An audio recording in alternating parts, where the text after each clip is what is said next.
Proklamasi kemerdekaan ditandai dengan puncak perjuangan bangsa Indonesia dan juga menaikkan martabat bangsa dari bangsa terjajah menjadi bangsa merdeka.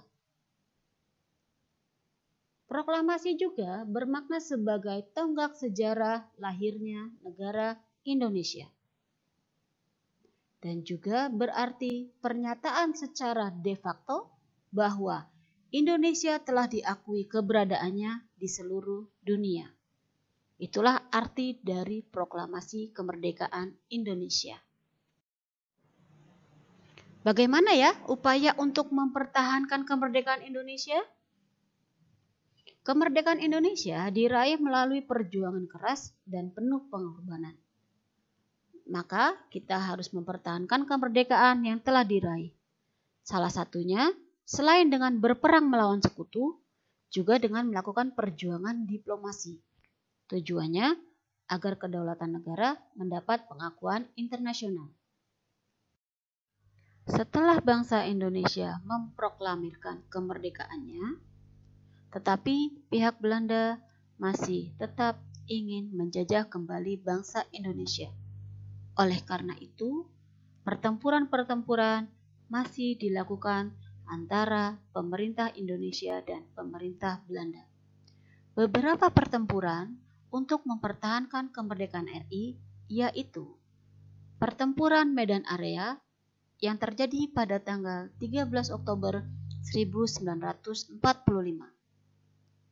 Pertempuran di Kota Bandung pada tanggal 23 Maret 1946 yang dikenal dengan peristiwa Bandung Lautan Api.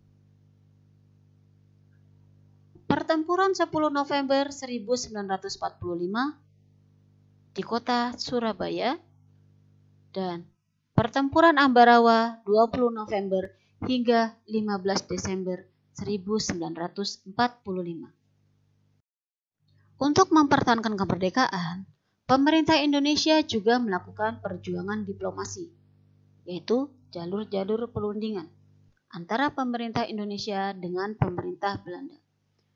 Perjuangan diplomasi dilaksanakan salah satunya dengan Perjanjian Linggarjati tanggal 10 hingga 15 November 1946.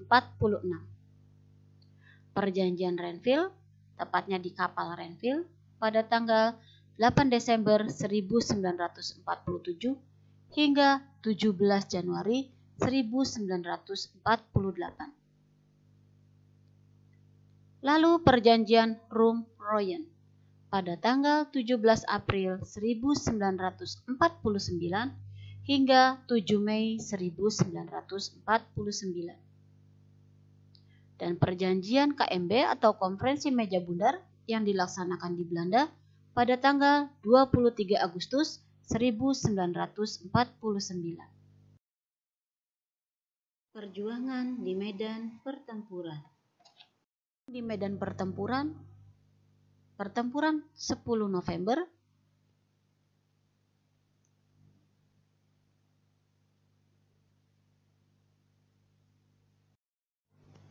Pertempuran Ambarawa,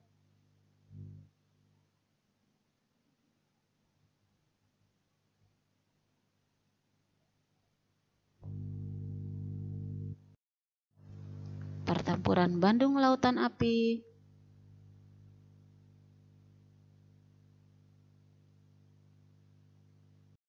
serta Pertempuran Medan Area.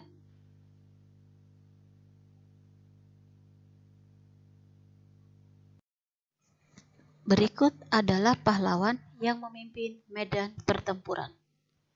Bung Tomo memimpin pertempuran di daerah Surabaya. Jenderal Sudirman memimpin pertempuran di daerah Ambarawa. Muhammad Toha memimpin pertempuran di daerah Bandung. Dan Ahmad Tahir memimpin pertempuran di daerah Medan Area. Itulah tadi teman-teman belajar kita tema 2 muatan IPS mengenai proklamasi dan makna dari proklamasi tersebut serta bagaimana kita mencapai proklamasi dan harus mempertahankannya. Kita sebagai generasi penerus harus bisa memperjuangkan kemerdekaan Indonesia serta menghargai para pahlawan yang telah berjuang untuk kemerdekaan Indonesia. Wassalamualaikum warahmatullahi wabarakatuh.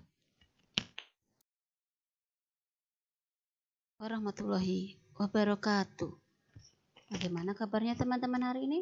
Tetap semangat ya, tetap sehat, and stay at home. Kali ini kita masih berada di tema 2 dan akan belajar mengenai muatan IPS tentang perjuangan diplomatik.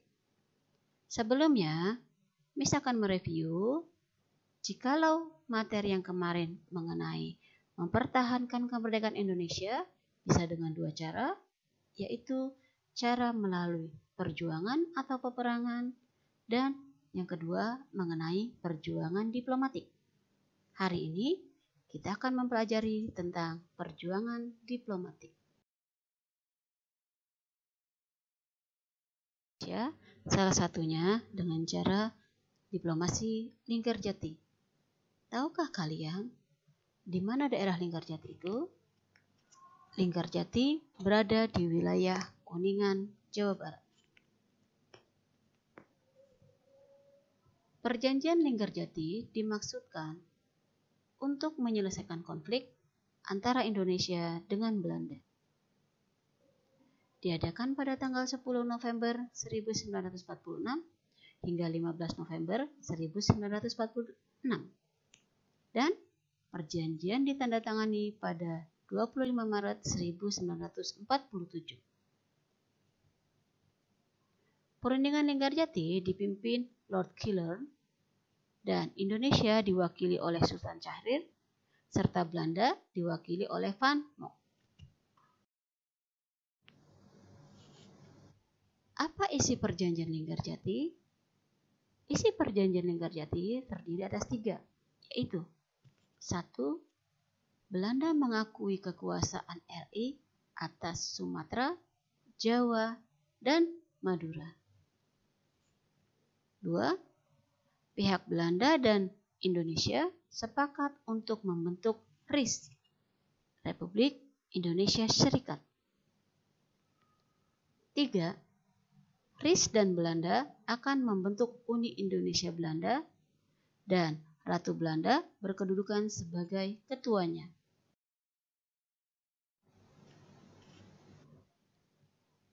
Dampak perjanjian Linggarjati. 1.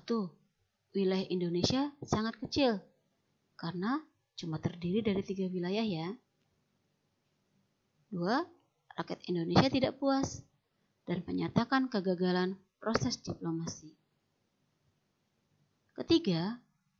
Terjadinya agresi militer Belanda 1. Berlanjut ke diplomasi yang berikutnya ya, yaitu perundingan Renville. Apa sih perundingan Renville? Ayo kita lihat. Perundingan Renville dilatar belakangi karena Belanda melanggar kesepakatan dalam perjanjian Linggarjati sehingga Belanda melakukan agresi militer pertamanya ke Indonesia. 2. Perundingan Renville dilakukan pada tanggal 8 Desember 1947 hingga 17 Januari 1948, tepatnya di kapal Renville yang berlabuh di Teluk Jakarta. 3. Delegasi Belanda dipimpin oleh Abdul Qadir Widjojoatmojo, orang Indonesia yang memihak Belanda. Dan delegasi Indonesia dipimpin oleh Amir Syarifuddin. Apa isi dari perundingan Renville? Isi perundingan Renville terdiri dari 1. Wilayah RI diakui Belanda hanya Yogyakarta, Jawa Tengah, dan Sumatera. 2. Pasukan RI harus ditarik mundur dari wilayah yang telah diduduki Belanda. 3. RI menjadi bagian dari RIS. 4. Sebelum RIS terbentuk, Belanda dapat menyerahkan sebagian kekuasaannya kepada pemerintah federal sementara. Perjuangan diplomasi selanjutnya adalah Perjanjian Rum-Royen. Perjanjian Rum-Royen dimulai sejak tanggal 17 April 1949 di Jakarta, dipimpin oleh Merli Chokran.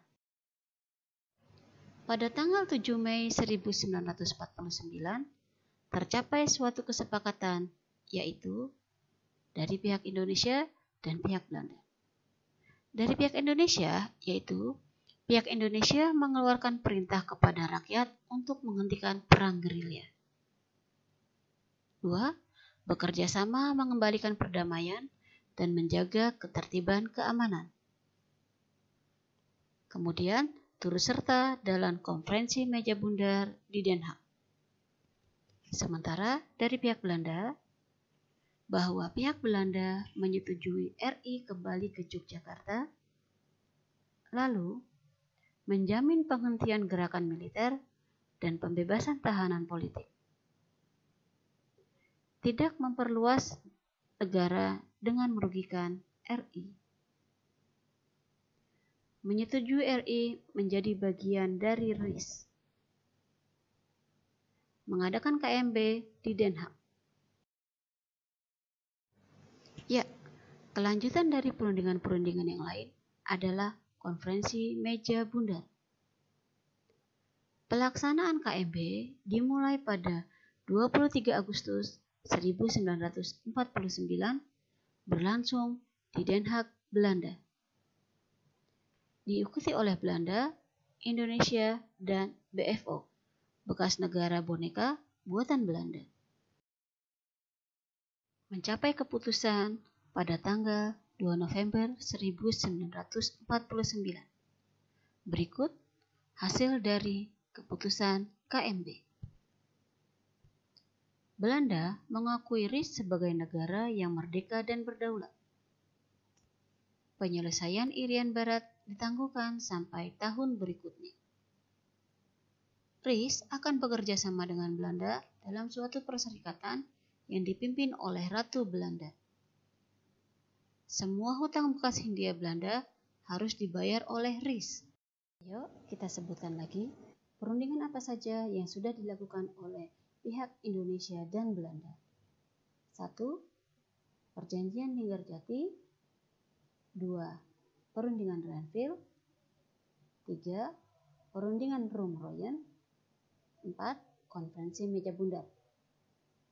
Itulah diplomasi yang dilakukan Indonesia dan Belanda agar tetap mempertahankan kemerdekaannya. Sekian materi tema 2 mengenai muatan IPS. Tetap semangat ya, tetap belajar. Assalamualaikum warahmatullahi wabarakatuh.